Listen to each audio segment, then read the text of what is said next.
Well, there's a very good chance that you know, you love, or perhaps are caring for someone battling Alzheimer's. 6 million people in this country have the wicked memory and dignity-robbing disease. It does not discriminate. But you should know the race to find effective treatment and a cure is happening right here in Toledo. I work in the business, so it's really hard not to think about him every day. And he's my dad. I mean, how do you not think about it? Emily Yark's dad was Jim Yark, a family guy. He was a great man. And a car guy. He was loyal, he was committed, and he was driven. That drive fueled Yark's business acumen. He bought the Oldsmobile dealership he worked for in the early 80s, growing it into what Yark is today. Yeah, we're the largest dealer in Northwest Ohio and Southeast Michigan. 5.5 years ago, Jim Yark died of Alzheimer's. He was 62, diagnosed at 55. And in the years leading up to that, he was losing train of thought. He was losing his keys, and it sounds so silly, but it literally does start with those things. It started getting really bad, and it started getting to the point where we were scared for him driving. Just a few miles from the Yark dealership, the road to Alzheimer's treatment leads here to the University of Toledo Health Science Campus. UT researchers Drs. Isaac Schieffer and Joshua Park are in the lab, and the work is personal. I've seen it in my family with my in-laws as well. And you know, it's sad. It really is. To have someone who's had such a long and full life, and then all of a sudden they're just a shadow of themselves, you know. My grandfather, grandmother, and the neighbors, our people, I saw that many people suffering from dementia. These UT scientists' relentless work is paying off.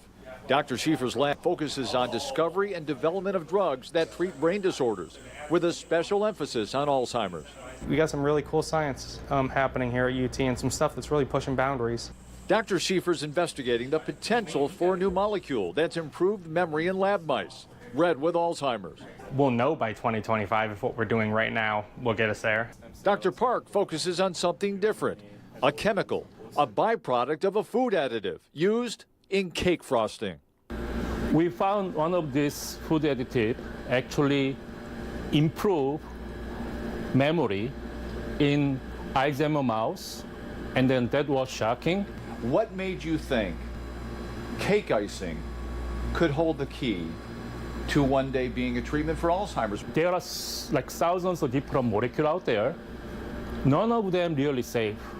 They need to test safety, and they're taking about 20 years. But the chemical found in the food additive, we believe this could be maybe within 5 years, 10 years. It's called Mini Gar-Gar and would be administered through a nasal spray. It's shown to have very few side effects with multiple benefits. Most other treatments currently cannot get to the brain very well, but ours go into their brain very quickly and stay there long enough, have good beneficial effect. The work here in this lab by this team so promising, what some in the research world are calling a game changer. We hope. Hope and memories, what the Yark family is holding on to. A big part of kind of where us Yark kids come in is preventing that from happening to other families within the community, because, man, it's a struggle. It's very hard. And in the years since Jim Yark's death, the dealership, through sales, gives back, donating tens of thousands of dollars to Memory Lane Care Services here in Toledo and the Alzheimer's Association. A good chunk of funding for those UT researchers doing that incredible work comes from the Alzheimer's Association.